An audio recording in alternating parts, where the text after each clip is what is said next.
pošto je tema poduzetništva, evo ga, ko ne zna, znači 2019. sam ja ušao u medijsku platformu Poduzetnik, to je nešto što već 15 godina postoji, sa ciljem da ovakve šampione stavimo u prvi plan. Znači da vrijednosti koje nose poduzetništvo, poduzetnički mindset, damo malo više medijskog prostora.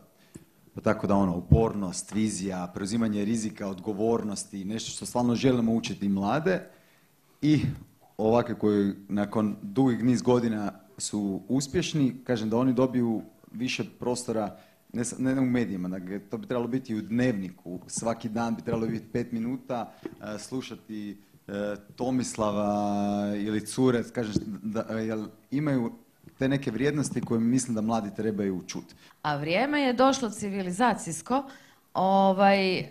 i mislim da upravo ova naša publika i današnja omladina, ta generacija ZML, kako se već zove, će iznijeti tu priču, sad, to sam vam sad apstraktno rekla. Ali inače, u političkoj ekonomiji to se danas zove ESG, Environmental Governance and Social Impact, gdje se pokušavamo civilizacijski resetirati i iskontrolirati na način da ne izgaramo samo u trci za profitom i da ne radimo svoj posao na način da gomilamo neke količine novaca, a za sobom ostavljamo sprženu zemlju i nesretne ljude. Evo, to bi tak bilo.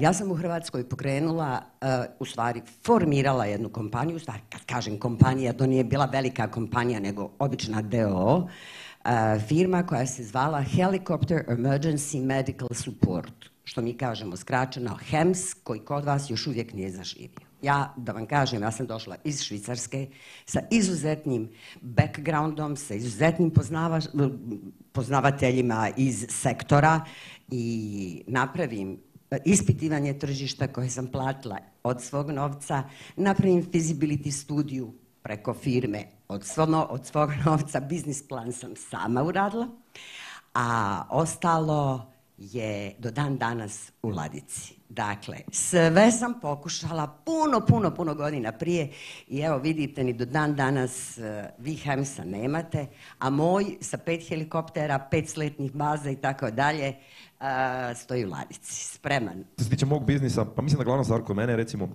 šta, kad radiš software i što mi sad recimo radimo, nama je konkurencija cijeli svijet. I to, znači naše firme s kojima se mi tučemo su iz Amerike, iz Danske, iz Estonije, gdje god.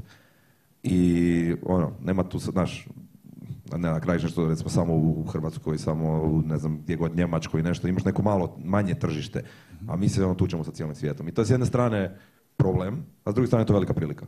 Zato što je jednostavno, svijet je ogroman i onak si sposoban, možeš se uvijek negdje naći. To je recimo meni možda najbolja stvar kod toga, kod nekog softverskog biznisa. Hoćete li vi biti poduzetnik i vjerovati u svoj poduzetnički poduhvat, vama treba biti stalo to što radite. Ako vam je stalo, onda ćete prebroditi ta dva papira više i mislim da te birokracija ne bi trebala biti excuse. Ko zna za Koradu Korlovića ovdje? Može ruke.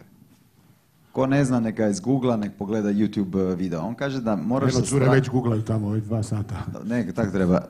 Trebaš sa strašću ići na WC, a kamoli igdje drugdje. Tako da, ako ne želiš burnout, ako želiš uspjet, moraš imati Zapamtit više... ću ovo kasnije, da razmisli malo o tome kad odeš na WC. Kad imaš veću svrhu, kad imaš start with why, onda nebo je granica, onda nema radnog vremena, onda ti imaš nešto iznutra intrizično što te tjera da radiš više, bolje, da želiš uspjeti. Najjači uspjeh, u stvari izdvojila bi 2, ako smijem.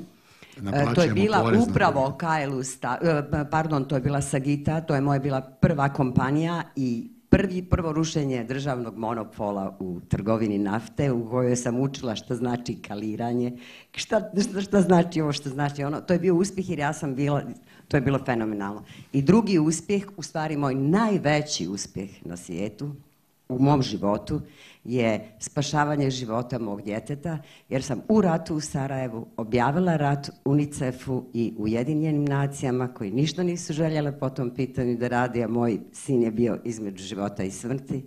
Objavim rat, dobijem rat i danas sam baka 2 unučice. Dobar! Za budućnost da Hrvatska, da maknemo politiku koja je 95% iz medija i ubacimo poduzetništvo, sport, glazba i dobre primjere. Evo ga, to je moje šta želimo staviti za svoju djecu. Upornost, hrabrost i always get up. A pašćeš milion puta. Znači himna poduzetnika, get up, stand up.